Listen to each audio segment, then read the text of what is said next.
안녕하십니까, 김티처입니다. 간만에 돌아왔습니다. 자, 오늘은 24강 고려의 발전인데, 자, 고려사를 먼저 개관을 하고 수업을 하도록 할게요. 여기서는 이 왕들의 업적을 싹 다 외워야 됩니다. 외우는 거 쉽지 않죠. 그러나 해봅시다. 고려는 언제 건국됐어요? 918년에 건국돼가지고 1392년 때 망했죠. 이렇게 왕이 되어 있습니다. 태해, 정광, 경성목, 현덕, 정문, 순, 선, 헌, 숙, 예, 인의, 명신희, 강, 고, 원, 렬, 선숙해, 목정, 고무, 창공. 태조, 왕건만 태조, 조입니다. 여기 있는 해종부터 원종까지는 전부 다 종이에요. 조는 한 명도 없습니다. 그런데 여기 노랗게 괄호 표시를 했죠. 의종부터 원종, 여기는 바로 무신, 정권기, 또 다른 말로 무신, 집권기라고 할 수가 있겠죠. 여기 있는 렬, 선, 숙, 해, 목정, 여기는 묘를 못 사용합니다. 요때 사용했던 것은 전부 다 뭐냐면 충땡왕이지. 충렬왕, 충선왕, 충수왕, 충해왕, 충목왕, 충정왕. 이때 어느 나라에 충성하라는 얘기예요? 몽골에 충성하라는 얘기잖아. 요때는 무슨 간섭기? 원나라 간섭기입니다. 자, 그 다음에 고려를 전기와 후기로 나뉘는 기점이 1170년이거든요. 그죠? 아까도 얘기했지만은 918년에 건국돼가지고 1392년에 망했는데, 고려 사람들이 이때 우리는 전기, 후기 하자 말, 이렇게 한 게 아니라 후세 역사학자들이 이렇게 정한 거예요. 1170년에 무슨 사건이 발생하게 됐냐면은 무신정변이 발생했잖아요. 이렇게 구분합니다, 여러분들. 자, 여기서 화면 정지하고 이거부터 여러분들 필기를 하시고 수업을 들어가야 됩니다. 이것만 달달달달 외워도 고려사 시험 문제 거의 30% 풀리게 돼 있어요. 그래서 고려 역대 왕들은 무조건 외워두셔야 됩니다. 자, 고려사 개관까지 다 봤죠? 그 다음에 이제 오늘은 태조부터 광조까지 왕들의 업적이 과연 뭐냐, 이거 한번 정리하도록 할게요. 자, 제목은 태조, 태종, 정종, 광종, 요렇게 우리가 한번 공부를 하시도록 합시다. 제일 먼저 1대 임금 태조, 이름은 왕건이죠. 왕건. 자, 이렇게 표로서 한번 정리해 드릴게요. 태조의 업적, 당연히 뭐 여러분 잘 알듯이 고려를 건국했어요. 몇 년도입니까? 918년. 자, 그러다가 이제 신라가 중간에 고려한테 망한 것이 아니라 항복했죠. 나라를 통째로 왕건한테 바쳤습니다. 이때 신라의 마지막 왕이 바로 누구였나요, 여러분들? 경순왕 김부죠. 경순왕 김부인데, 이 사람은 나중에 고려의 최초의 사신관이 됩니다. 어느 지역의 사신관? 경주의 사신관이죠. 선생님, 멸망한 나라의 왕인데 그 지위는 어떤가요? 태조 왕건이 따로 또 정승공이라는 칭호를 줬어요. 이 정승공의 칭호는 태자들보다는 바로 위입니다. 고려 왕보다는 바로 밑에고 굉장히 높은 지위죠. 그리고 난 이후에 이제 후 백제를 멸망을 시켜버렸죠. 언제입니까? 936년. 이로써 후 삼국이 드디어 통일이 됐다. 우리 민족의 재통일입니다. 그런데 이 고려라는 나라는 어떤 성격을 가지고 있는 나라냐면은 바로 호족 연합 정권이에요. 여러 호족들이 국가를 만들었다는 얘기입니다. 그 호족의 대표가 바로 왕건이죠. 그러면은 이 왕건이라는 사람은 호족의 세력을 어떻게 컨트롤해야 하느냐에 따라서 나라가 유지가 되느냐 망하느냐에 따라 있었죠. 그래서 태조 왕건 했던 정책 중에서 가장 시험에 잘 나오는 것이 바로 호족 통합 정책입니다. 어떠한 정책은 두 가지 방면이에요. 강경책과 온건책. 자, 강경책을, 우리 온건책부터 한번 하겠습니다. 당근과 채찍 들어봤죠? 첫 번째 온건책은 중패비사. 말 더럽게 어렵죠? 중패비사가 뭐냐면은 유력한 호족들한테 선물을 많이 주고 비사, 말을 겸손하게 합니다, 왕건이. 두 번째가 뭐냐면은 사성정책. 사성정책이 뭐냐면 성을 내려줬다. 캐슬이 아니죠. 뭡니까, 여러분들? 이성치, 이성자. 무슨 성씨? 왕씨를 하사했다는 얘기죠. 알겠습니까? 세 번째가 바로 뭐였냐면은 유력한 호족의 딸들과 결혼했죠. 그걸 뭐라 그래요? 혼인정책입니다. 그래서 우리나라 역대 임금 중에서 부인이 제일 많은 임금이 바로 태조 왕건입니다. 그러나 호족을 유력한 호족을 장인으로 모신다. 호족 입장에서는 굉장히 좋죠. 한 나라를 통치하는 왕이 내 사위가 되었다. 그렇죠. 만약에 여기서 태어난 아들이 내 외손자가 왕이 될 가능성도 있겠네. 이런 것도 있겠습니다, 여러분들. 결국은 이 혼인정책이 어떻게 보면 정략결혼 정치적인 측면에서는 장점과 약점이 있지만 왕건이 죽자마자 그 약점이 바로 드러납니다. 그건 좀 부탁해요. 두 번째가 이제 강경책입니다. 호족에 대한 강경책. 사신관제도. 사신관은 그 지역을 통치하는 사람이에요. 심지어는 뭐냐면은 그 지역에 유력한 향이었던 호장, 부호장 이런 사람들을 임명을 해요. 그리고 그 지역에 대해서는 왕이나 다름없는 존재인데 왜 이걸 강경책으로 집어넣느냐. 예를 들어서 김준배가 대구 경산의 사신관이다. 근데 경산 어디 지역에서 반란이 일어났다. 그 책임을 제가 집니다. 알겠습니까? 다시 말해서 치안에 대한 연대 책임, 이걸 말하는 거죠. 그 다음에 이제 유력한 호족의 자제들을 개경으로 불러와서 자문을 구하는 겁니다. 쉽게 설명하면 자문인데 이 말은 뭐냐? 인질입니다, 여러분들. 이렇게 실시가 된 거죠. 자, 그리고 두 번째가 뭐냐면 태조 왕건이 남겼던 문서가 세 가지가 있어요. 첫 번째, 정계. 그 다음에 계, 백, 료서. 그 다음에 이거 너무너무 중요합니다. 바로 훈요시죠. 유훈통치라고 할 수가 있겠죠. 왕건이 10가지 유훈을 내리는데 이거대로 고려를 운영해 나가라는 얘기입니다. 몇 가지 한번 보겠습니다. 첫 번째가 뭐냐면은 서경을 중시하라는 얘기죠. 태조 왕건이 나라 이름을 고려라 한 이유도 어느 나라를 개성한 거다? 고구려를 개성한 거라는 얘기입니다. 이 고구려의 수도가 바로 어디였죠? 평양성, 서경입니다. 그 다음에 거란을 너무너무 싫어했어요. 거란은 뭐라고 그랬나? 짐승과 같은 나라이기 때문에 그들의 의관 제도를 본받지 말아라고 얘기했어요. 특히 이 거란을 너무너무 싫어해서 이때 거란이 사신을 데리고 와서 태조 왕건의 즉위를 축하했습니다.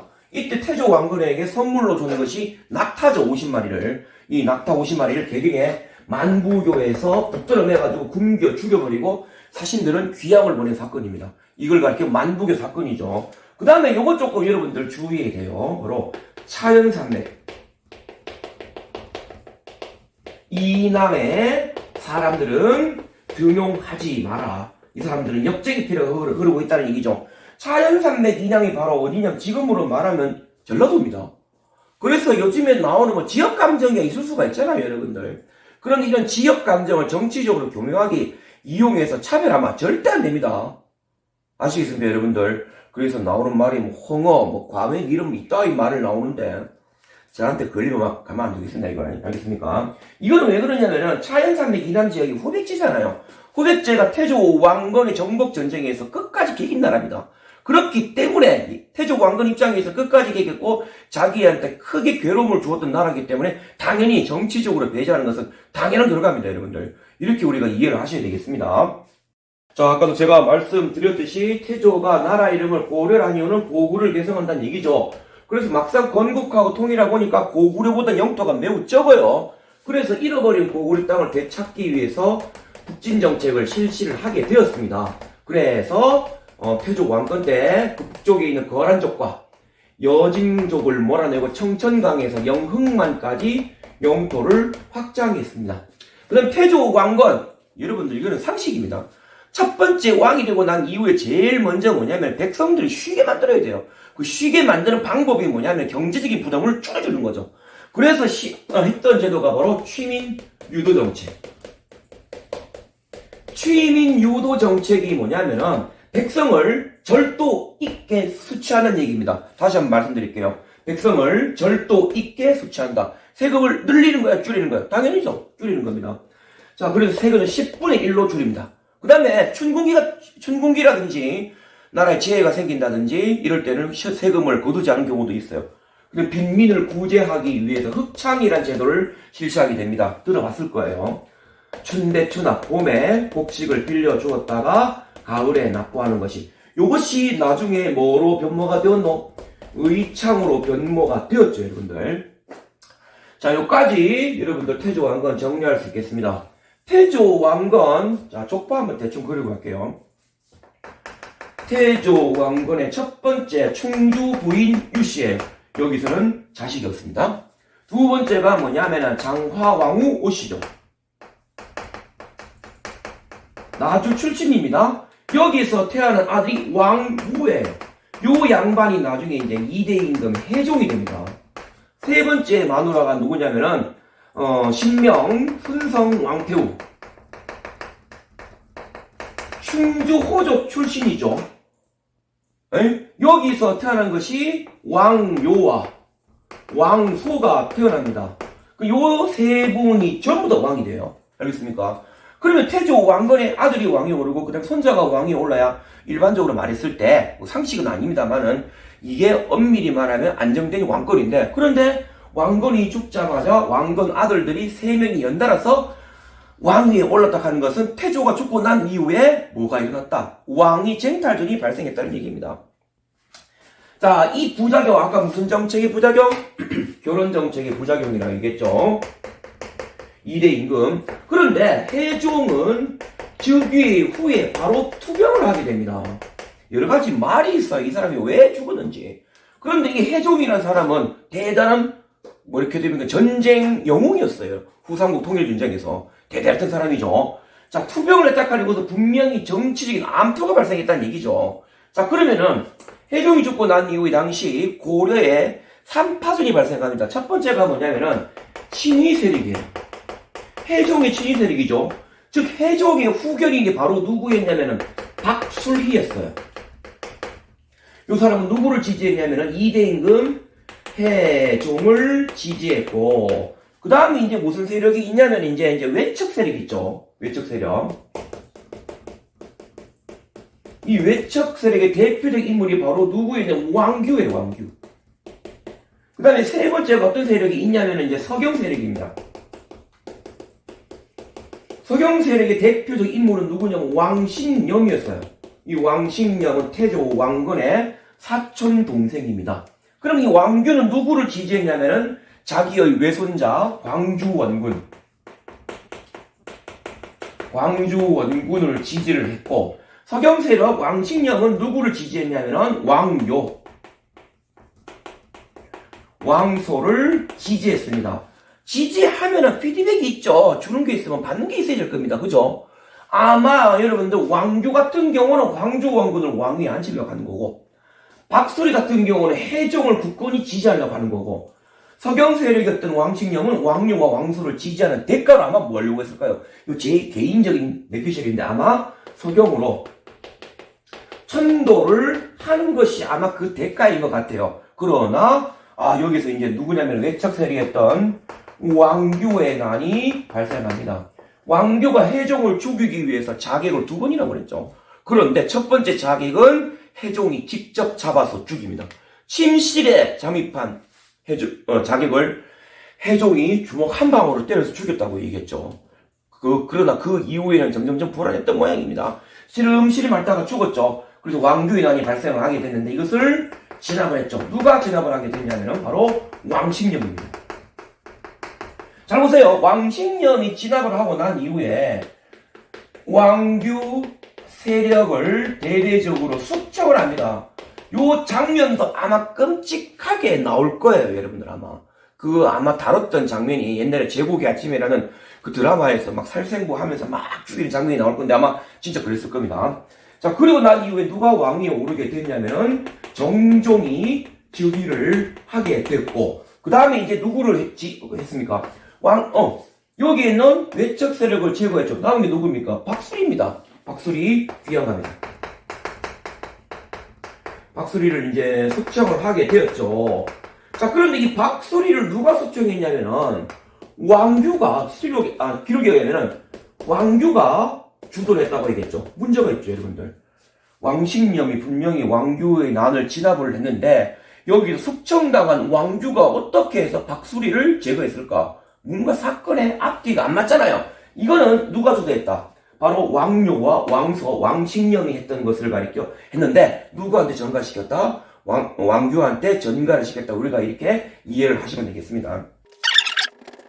자, 3대 임금 정종. 이름은 왕요, 태조 왕건의 아들이에요. 이렇게 쭉 끄고, 정종은 서경으로 천도를 추진했었죠.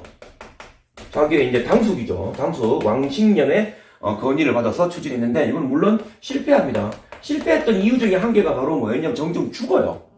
이 사람이 24살 때 왕위에 올랐다가, 27살 때 죽었는데, 정종이 즉위 과정은 굉장히 피바람이 불었다고 했습니다. 굉장히 강단이 있고 정치적으로 야망이 많았던 사람인데 죽음도 조금 이상해요.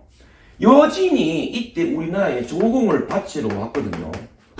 아마 말을 바치러 왔을 거 아닙니까? 국방민족이기 때문에. 그런데 이 조공을 검열하러 갔다가 천둥번개에 놀래가지고 그때 쓰러져서 죽었다고 합니다. 이게 뭔가 왕의 죽음이 조금 이상하다 싶으면 분명히 정치적인 변동을 이상하게 덮었다. 이렇게 여러분들 이해를 하시면 되겠습니다.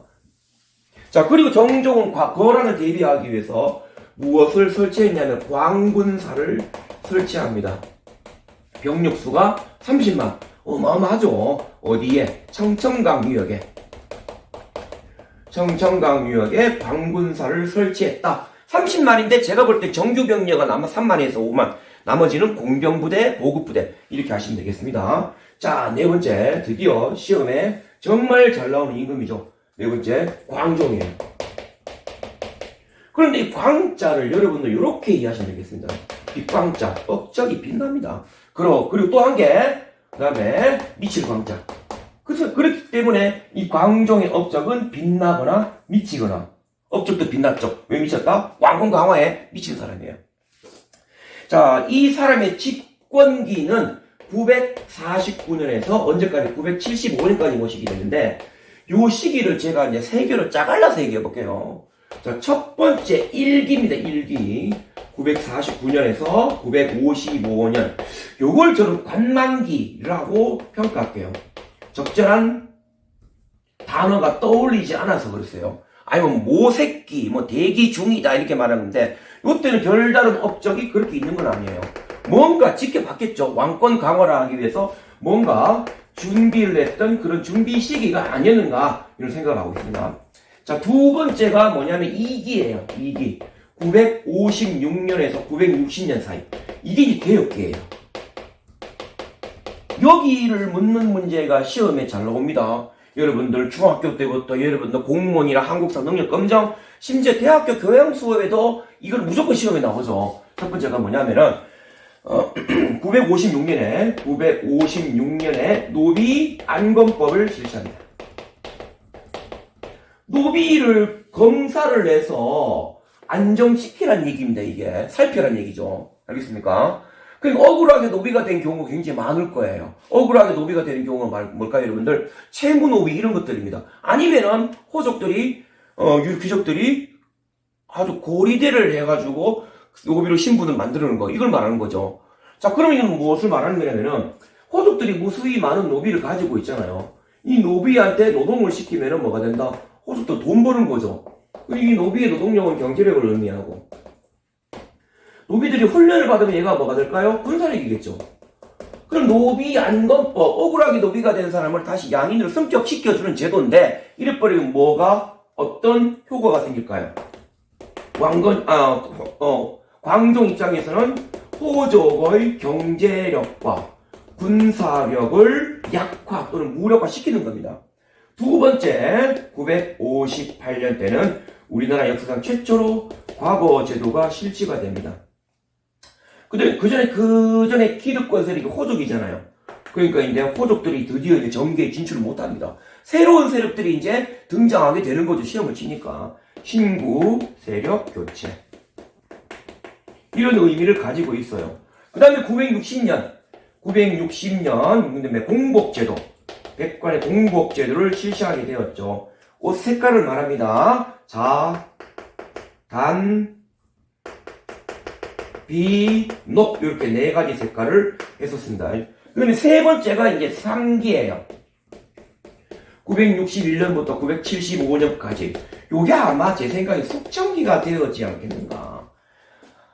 옛날 TV에도 나왔을 건데, 광종을 배경으로 만든 드라마가 꽤 나왔죠. 여러분들, 제국의 아침도 나왔고, 뭐, 보보경심료도 나왔고, 옛날에 그 장혁이라는 배우가 또 했던 그 드라마 이름은 생각이 안 납니다만은, 광종을 배경으로 만약에 드라마나 영화가 나오면 좀 끔찍한 장면이 많이 나올 거예요. 특히 3기에서는 호적을 숙청했는데, 이 당시 최고의 권력을 가졌던 분야가, 파트가 아니고, 그 세력이 누구였냐면 평산 세력이죠. 평산 세력을 숙청했습니다. 이 박수경 아들들이에요. 알겠습니까? 자, 그리고 이걸 기념 삼아서, 이 논산, 관촉사, 석조, 미륵, 보살, 입사, 이거랑 관계 있는 겁니다, 여러분들. 이걸 세웠죠. 불상 이름 외우기 참 힘들죠. 방법이 있습니다, 여러분들. 지역, 결이름, 그 다음에 재료, 그 다음에 부처님 이름, 자세. 요렇게 나와요, 여러분들. 됐습니까? 자, 광종 조금 더 남았습니다. 요거 하고 이제 빨리 수업을 마치도록 하겠습니다.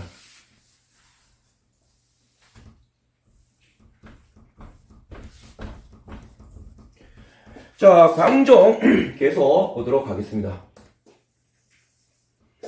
칭제거론을 실시했죠. 칭제거론. 자기 스스로 뭐라고 불렀다? 황제라고 불렀다. 여러분들, 고려는 황제국입니다. 나중에 송나라한테 조공 바치고, 거란한테 조공 바치고, 여진한테 조공을 바쳤지만, 밖으로는 왕이지만 내부적으로 황제입니다, 여러분들. 황제국가예요. 그 노란색 색깔을 옷을 입었었거든요.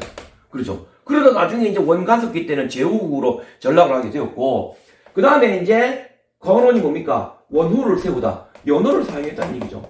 광종 때 사용했던 연호를 외워두셔야 됩니다.